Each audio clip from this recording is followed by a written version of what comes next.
दोस्तों Saudi Arabia के अंदर में एक बहुत ही फ्यूचर सिटी बनने जा रहा था, लेकिन दोस्तों अब ऐसी खबर निकलकर सामने आ रही है कि सऊदी अरेबिया दोस्तों इस अपने प्रोजेक्ट से पूरी तरह से स्केल बैक कर चुका है।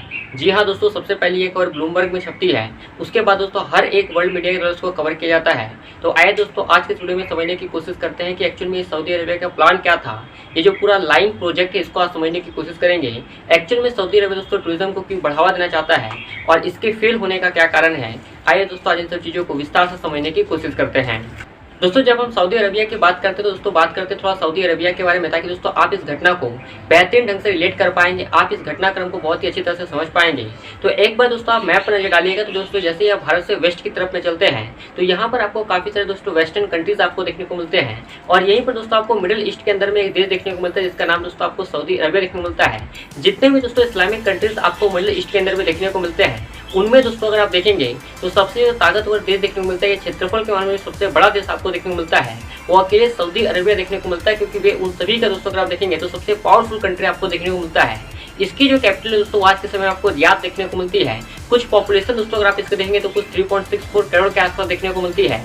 और सबसे खास बात दोस्तों ये है, जब हम सऊदी अरबिया की बात करते हैं तो आप सभी के मन में दोस्तों याद आता है कि सऊदी अरबिया पूरी तरह से दोस्तों से क्लाइमेट होता है वो पूरी तरह डिजर्ट का इलाका है, मरुस्थल का इलाका देखने को मिलता है। और साथ ही दोस्तों सऊदी अरब दुनिया का सबसे बड़ा अगर हम देखेंगे तो दूसरा सबसे बड़ा तेल रिजर्व अपने पास में रखता है। सबसे बड़ा जो तेल रिजर्व रखता है दोस्तों अपने आप में वेनेजुएला है, लेकिन दोस्तों उसके पास में तेल रिजर्व होने के बावजूद दोस्तों उन तेल का उपयोग नहीं कर पाता है। लेकिन दुनिया में दोस्तों 17% के आसपास जो तेल रिजर्व आपको देखने को मिलता है वो अकेले सऊदी अरब के अंदर में देखने को मिलता है। दैट मीन्स आप समझ सकते हैं कि जो सऊदी अरब की पूरी जीडीपी आपको आज के समय में देखने को मिलती है वो कहीं ना कहीं तेल के ऊपर में डिपेंडेंट आपको देखने को मिलती है।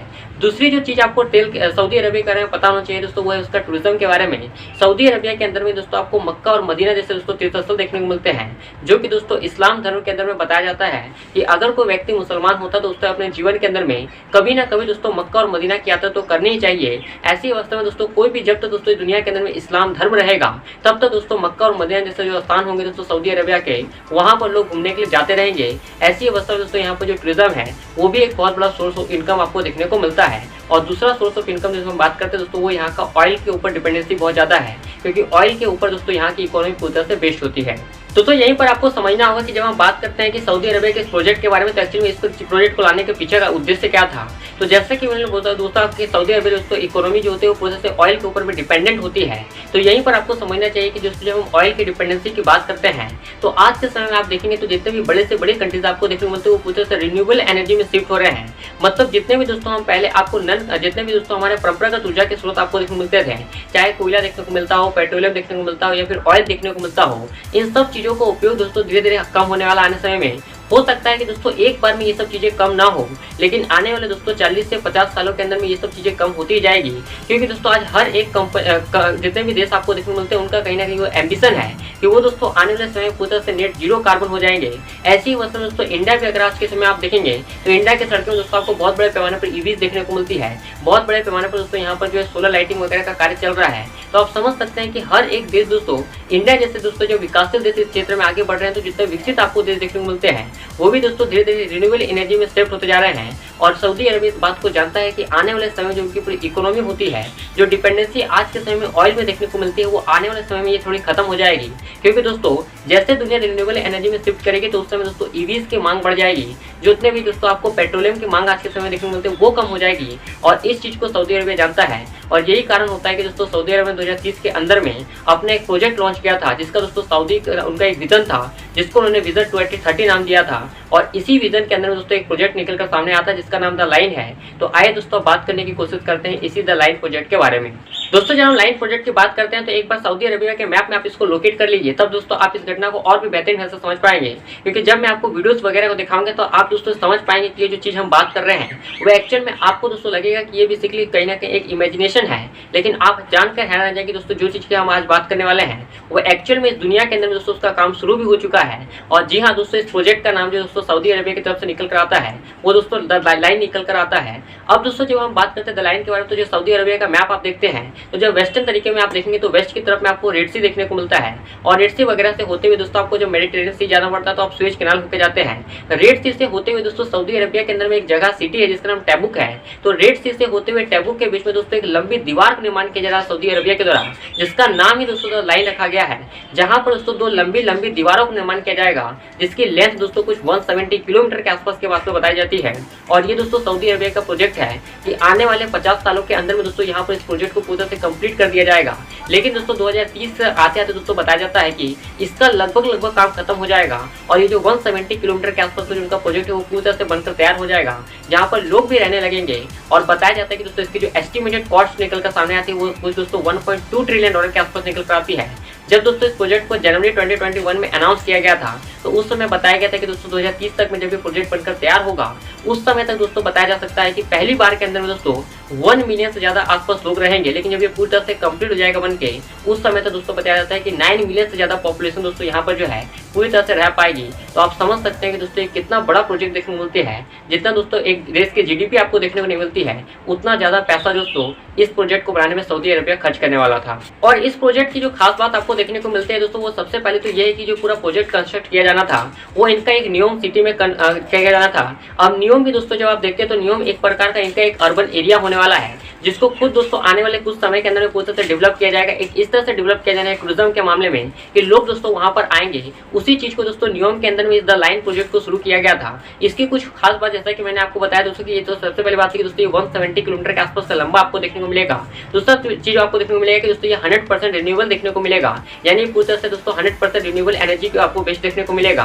तीसरी जो सबसे अच्छी चीज आपको देखने को मिलती है दोस्तों इसकी जो हाइट देखने को मिलेगी वो कुछ 500 मीटर के ऊपर देखने को मिलेगी। इसका मतलब आपको देखने को मिलता है कि अगर ये 500 मीटर के ऊंचा होगा, एफिल टावर से भी दोस्तों बताया गया था कि इसकी जो हाइट होगी वो उतनी ऊंची होने वाली थी।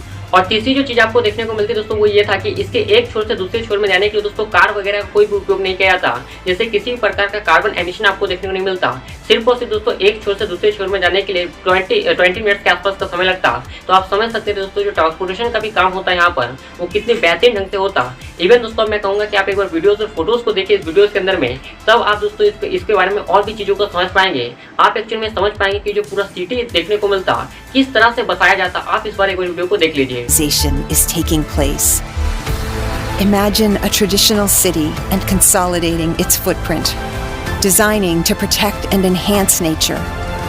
The line will be home to 9 million residents and will be built with a footprint of just 34 square kilometers.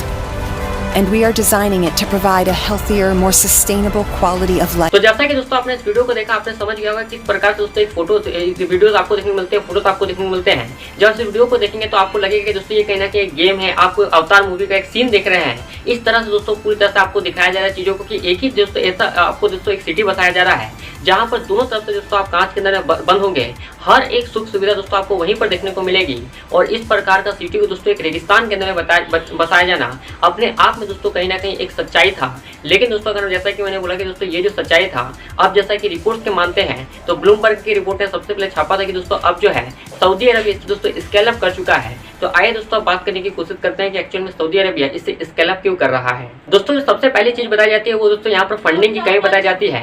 Actual में दोस्तों आज के समय आप देखेंगे तो इसको जो कॉस्ट निकल कर सामने आता है वो कुछ 1.2 ट्रिलियन डॉलर के आसपास का निकल कर सामने आता है, जैसे कि मैंने आपको वीडियो के पहले बताया था। और इतनी सारी कॉस्ट जब आप देखते हैं दोस्तों तो आप समझ सकते हैं कि एक देश की जीडीपी आपको इतनी देखने को नहीं मिलती जितना दोस्तों इसमें कॉस्ट आने वाला था। और सीधी सी बात है दोस्तों सबसे बड़ी कमी तो आपको ये देखने को मिलती है कि इतनी फंडिंग आपको कौन देगा।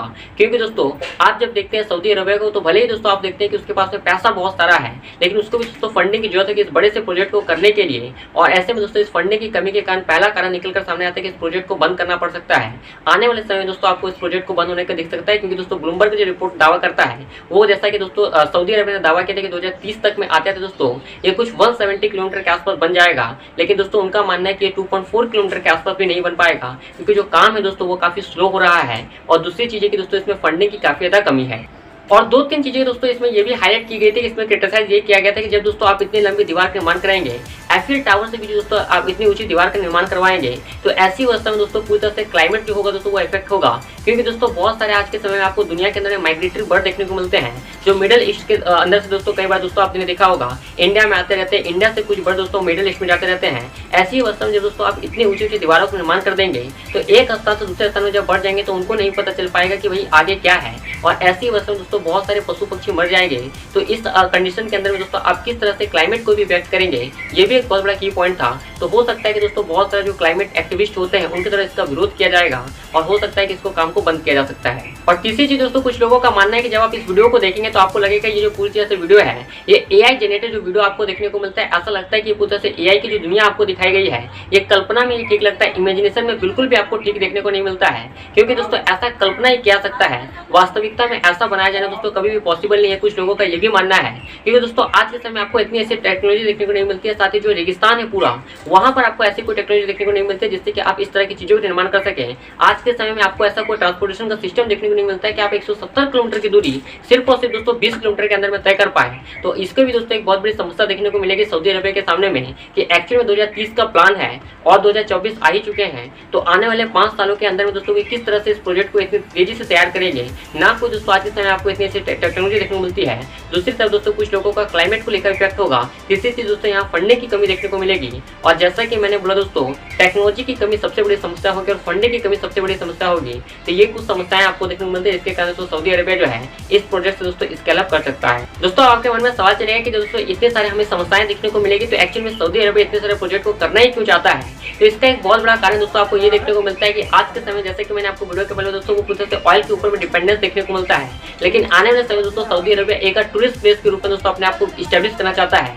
वो चाहता है कि दोस्तों उसके देश में हर साल करीबन दोस्तों 3 करोड़ से ज्यादा लोग दोस्तों मक्का मदीना जैसे जगहों पर आए। तो टूरिज्म के मामले में दोस्तों अपने आप को कुछ डेवलप करना चाहता है। जैसे कि आज के समय दोस्तों सऊदी अरबिया के बगल में ही आपको दोस्तों एक एमिरेट देखने को मिलता है जिसका नाम यूएई है, और उसका ही एक देश देखने उसका एक दोस्तों एमिरेट देखने को मिलता है जिसका नाम अबू धाबी है, और एक दोस्तों दुबई देखने को मिलता है जो आज के समय में इतना विकसित हो चुका है दोस्तों। भले ही वो पूरी तरह से डिजर्ट का इलाका होगा लेकिन आज भी दोस्तों बड़े पैमाने पर लोग दोस्तों वहां पर रहने के लिए जाते हैं, घूमने के लिए जाते हैं। इवन दोस्तों अगर आप इंडिया के अंदर में देखेंगे तो जितने भी अधिकतर यूट्यूबर्स देखने को मिलते हैं वो उधर ही रहते हैं, क्योंकि वो दोस्तों अपने पूरी तरह से टूरिज्म को स्टैब्लिश कर चुका है।